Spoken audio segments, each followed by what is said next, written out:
well, that just happened. Well, finally, I'm glad it came to a fast end. No pun intended. Who cares?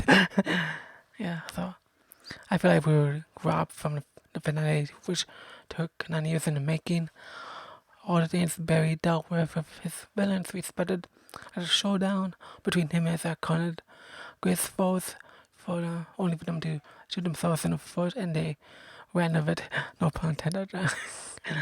Yeah, but anyways, the show from normal where keep getting episodes where we didn't really see the main actors, even though that's the reason why we are interested in having a season 9 in the first place. After all these events that happen in a new world, it apparently feels that it's still the same world they are part of. The only difference is they have Nora involved in the picture, baby Nora, and it felt like the same basic level threats they always got, and it wasn't like major at one point.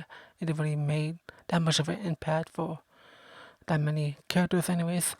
And maybe Barry and Iris got like the exception for that because they were the ones who were dealing with it the most emotionally and painfully in that way. It just felt like there was no outcome that changed the course of the show, that it just feels like it's the same stuff that happened. The only difference is that we have getting back, and so that was a little bit hard in that way. The negative speed was as Eddie, Don bring back Zoom, Reverse Flash, Godspeed, and Saboteur where they decide to see who's the worst villain of them all. And Reverse Flash shows up from upstairs and he says hi to his people he sees down there, like the other speedsters. It was weird because it implied that Reverse Flash knew that he was have company in that way. And Saboteur's suit is red due to the lack of speed force, and then same for all the other characters that he has dealt with. The reason why the lightning was red because the negative speed force affected them, so it does make sense why the lightning was red in particular. And he brought back everyone there to face off against the Flash and his team. Eddie fought Barry, and in the beginning of the fight scene, it was actually cool, and until they used their lightsabers, which was a big question of why Noah shows up from 2049 because Cecile called her. Okay, Allegra has a new suit, which she didn't have in a future episode, which was I think the previous episode, right? And by the way, Cecile had her future suit, which magically appeared out of nowhere.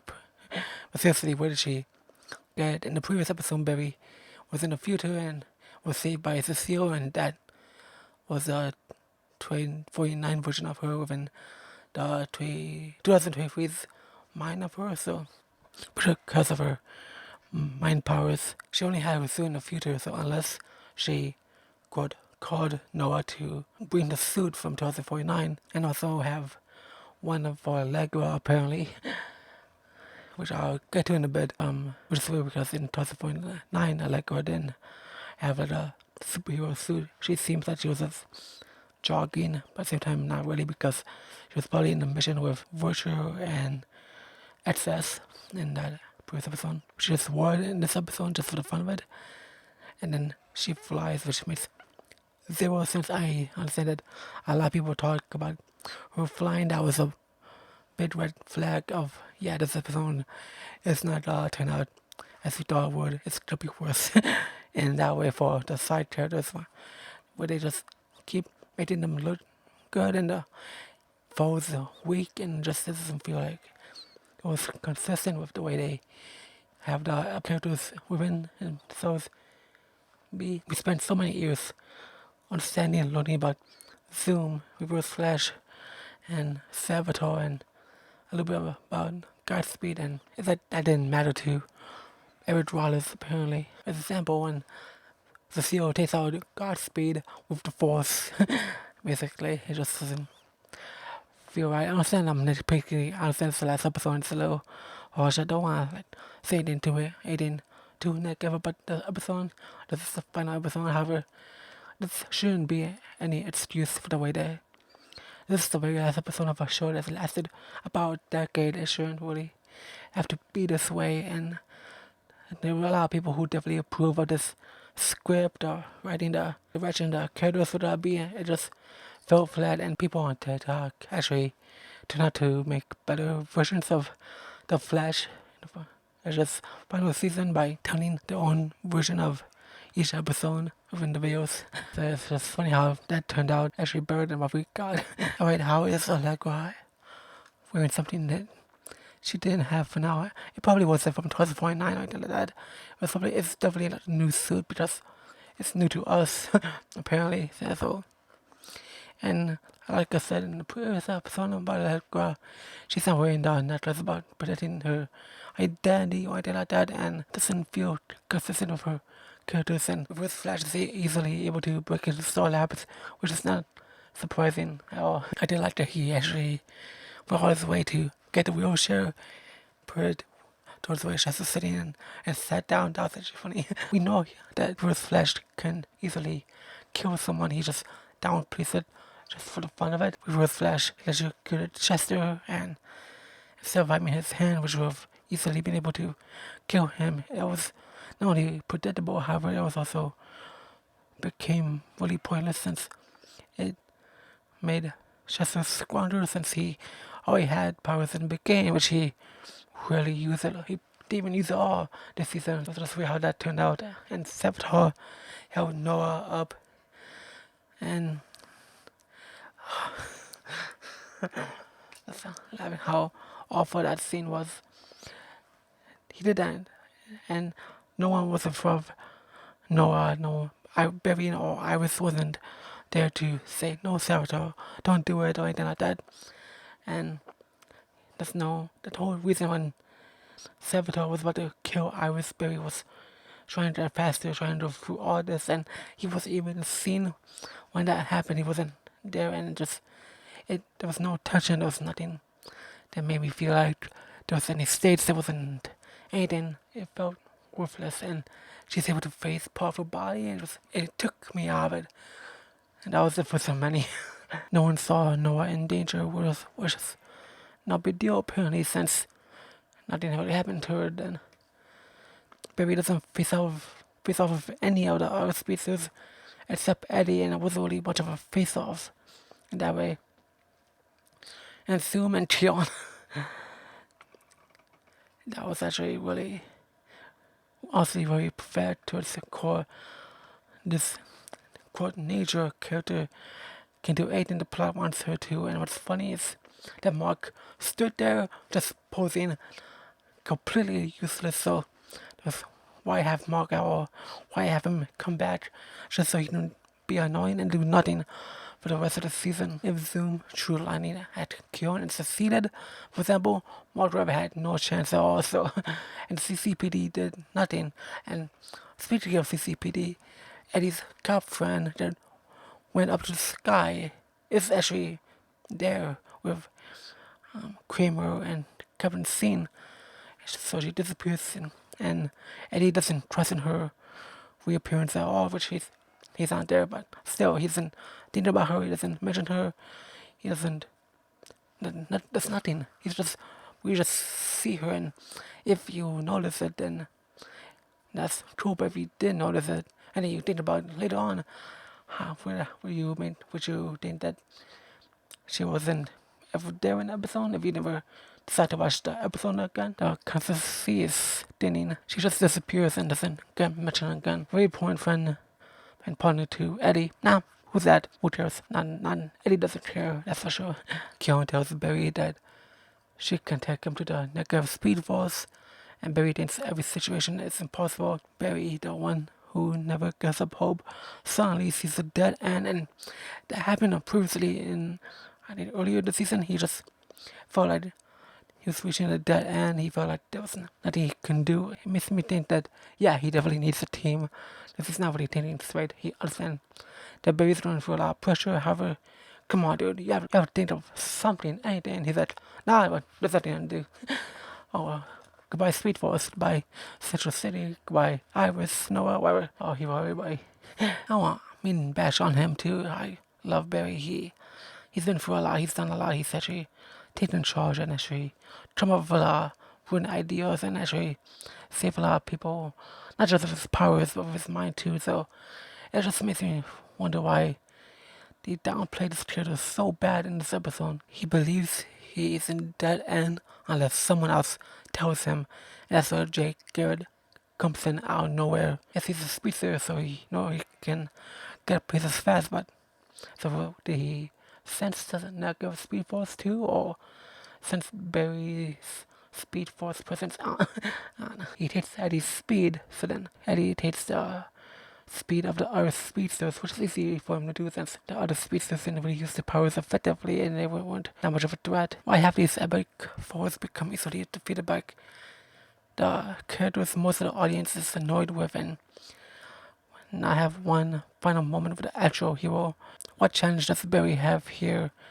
One little pep talk with Keon and he suddenly becomes brave again and he talks to Eddie to see if it can change its mind. And then this show is honestly designed that way. It's designed to be that way because everybody's used to it, everybody loves it, and they fight and then Eddie becomes good and he's like, and he just leaves. He doesn't think about his friend, he doesn't say goodbye to Iris, he just leaves, and Central City is back to his normal self, and then baby Nora is born just in time. And then Joe sends to the baby after the baby's born, which I actually do. I just actually think he's a really great singer, and his voice is actually remarkable. And Nora from 2009 is there holding her younger self, which can mess up the timeline, but she doesn't care. No one does, so yeah. Oh, and why not? Wells is there too. Okay. Keon leaves her natural body and becomes a flower or something, which doesn't really happen per se in that way.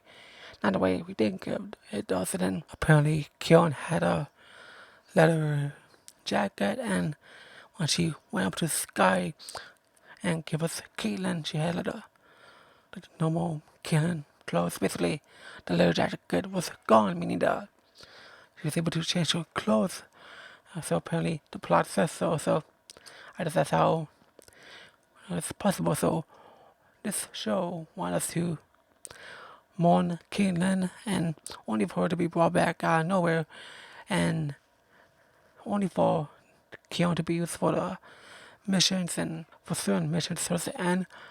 Does Keon know she was able to do this? Did she knew was it possible that she could have just told someone in Team Flash about the idea of bringing Caitlin back, or was it she had to learn about all this throughout her ways? And if so, how come she didn't tell anybody, including Mark, since she was around him, not that he would do anything anyways. If we knew Caitlin could have come back, they could have had the team be prepared, or just give us a flashback of something new where she could mention the possibility of her probably trying it to see if it's possible. That would have made more sense, but it just went out of room here. They celebrate Nora being born, and the city is safe again, and Speed Force Nora is there in the background with Jay Garrett, and they don't speak to Barry about the Speed Force at all. Since Wells is there, Wells and Barry don't speak for the